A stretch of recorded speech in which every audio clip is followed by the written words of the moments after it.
Lost Boys and Lost Girls. Welcome to the Second Star Channel, the only channel on YouTube that combines the wonders of Disney with the artistic styles of jazz music.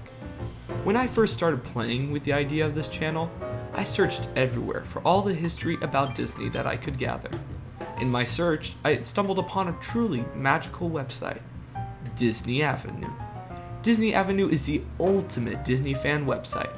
There are hundreds of articles, each giving a close look at the Magic Kingdom that we are all a part of. After this video, I highly recommend that you all check out the website. One of the first articles I ever read about was the 7 eras of Disney filmmaking. I wanted to make this video for all of you for a while, and now, here it is. Without further ado, here we go. Before Walt Disney created the empire that we all partake in, he was an animator, barely making a living. Even before the imagining of a lovable Mickey Mouse and the founding of Walt Disney Studios, Walt Disney worked on animated short films such as Alice Comedies and Laugh-O-Grams. After the success of such productions, Disney continued to revolutionize animation by creating full-length films that became truly the first of their kind. From movies animated and directed by Walt Disney himself to entirely digitally made films, Disney filmmaking has evolved immensely over the past 100 years. Let's take a look at the significant films of the 7 eras of Walt Disney filmmaking.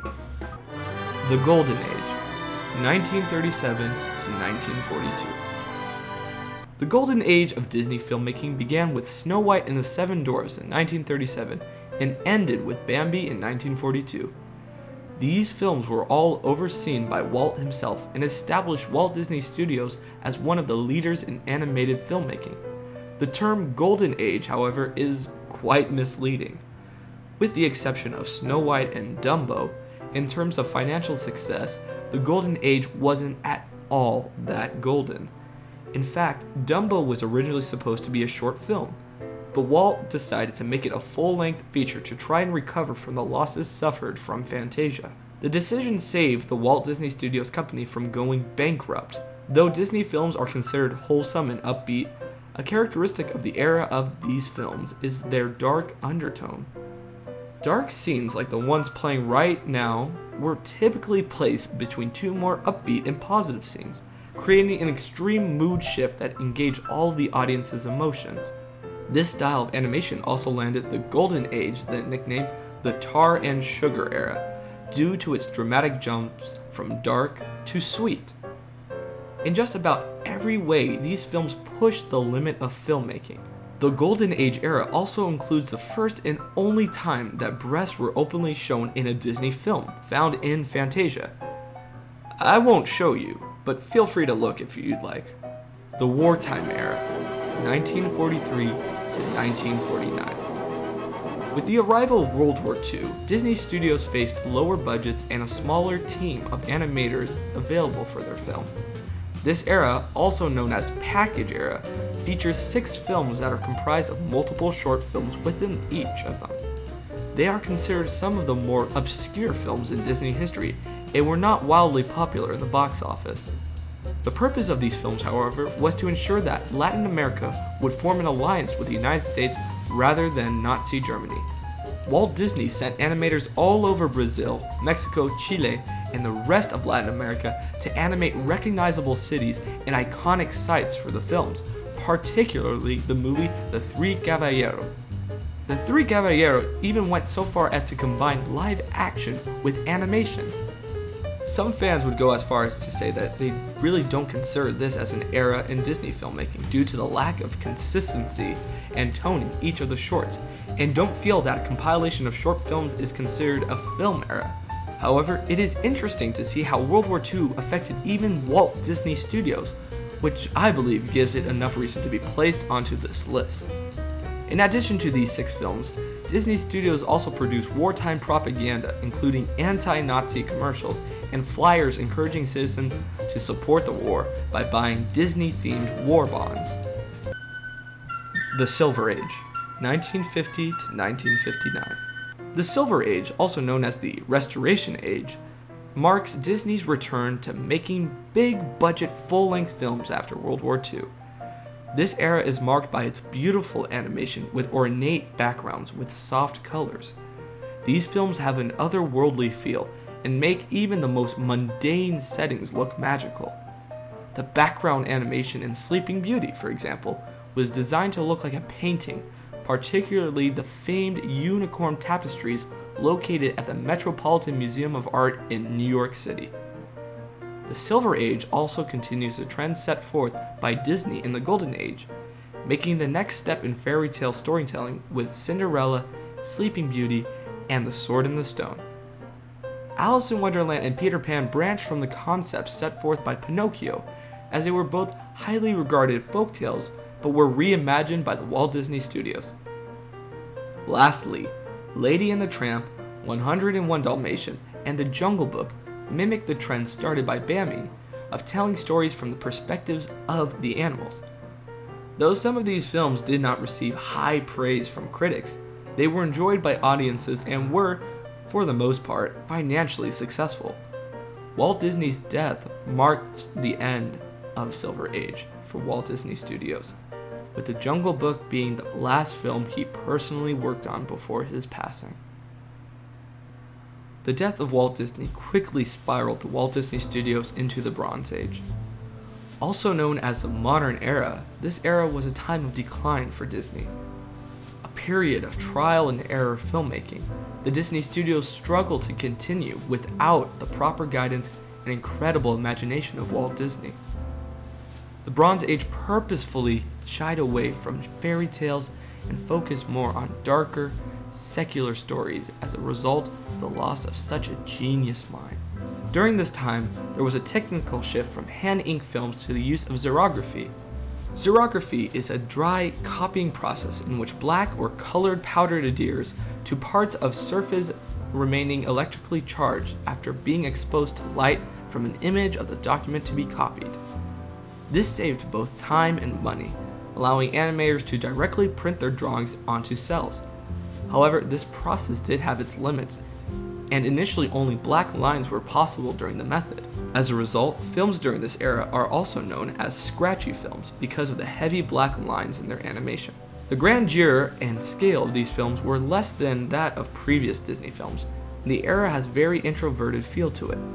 It didn't explore bigger themes as well as other Disney films, and movies of this era did not make a lasting impression on audiences.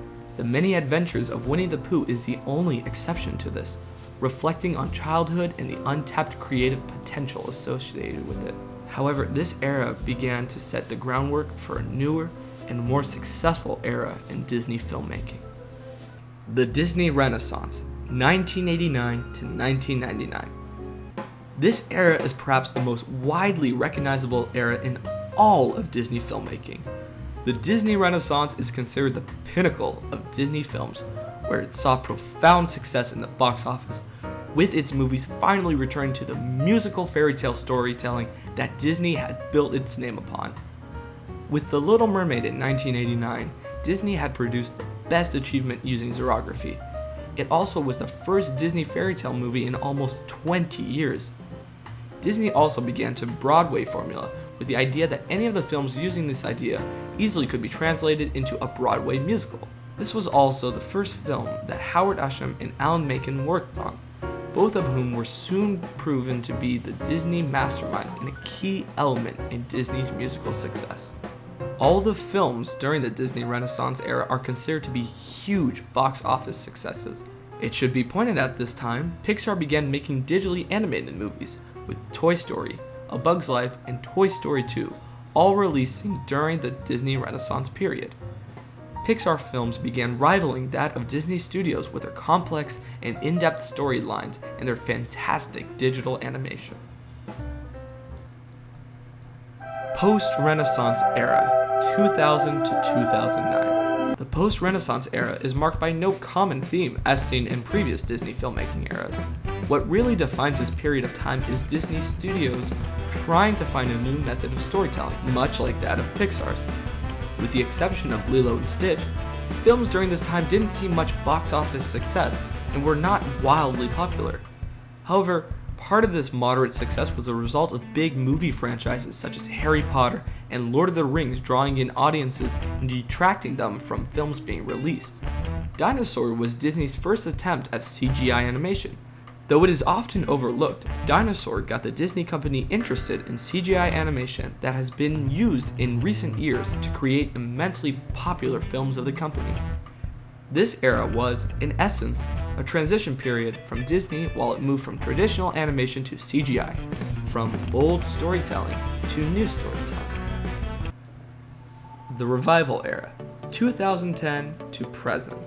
The present era of Disney filmmaking that we are all in, the Revival Era, is also being called the Second Disney Renaissance.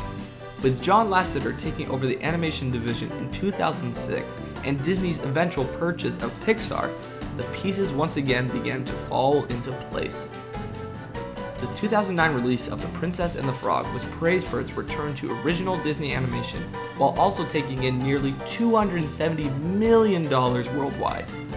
Although The Princess and the Frog was done with traditional animation, Disney decided with their next film, Tangled, to try their hand at CGI animation once again. This time, they blended CGI with their traditional animation techniques, and as a result was a critically and financially rich film. With the release of Tangled, Disney and audiences realized that they were once again, like with the Disney Renaissance, in the midst of something great. Though Winnie the Pooh only took the modest earnings, it was the highest rated film of 2011, and it was followed by the immensely popular Wreck-It Ralph. Revival Era reached new heights with the release of Frozen, the highest grossing animated film of all time, taking it in over $1.2 billion worldwide. It also took home Academy Awards for Best Original Song and Best Animated Feature, amongst other honors the film received. Big Hero 6 was released in 2014, with 93% of audiences saying that they enjoyed the film, making it the highest audience-rated film of this era. The ever-so-popular Zootopia held the #1 slot of highest-grossing animation film of 2016 for almost 4 months, until Finding Dory swam in and took first place. Walt Disney may be gone, but his legacy lives on in all of us. Every era showed the unlimited potential that the Disney company has in creating original takes on century-old fairy tales, social commentary on modern issues told by lovable characters, and always reminding their audience that once we set our mind on a certain goal, there is nothing that will slow us down. And there you have it, lost folks. Hopefully you enjoyed this in-depth history on the 7 unique eras of Disney filmmaking. What's your favorite Disney film of all time? Let me know in the comments section. If you like this video, please give it a thumbs up. To stay in the loop and be informed on all history and all fun facts Disney, make sure to hit that subscribe button. Until next time, keep on flying second star to the right and straight on till morning.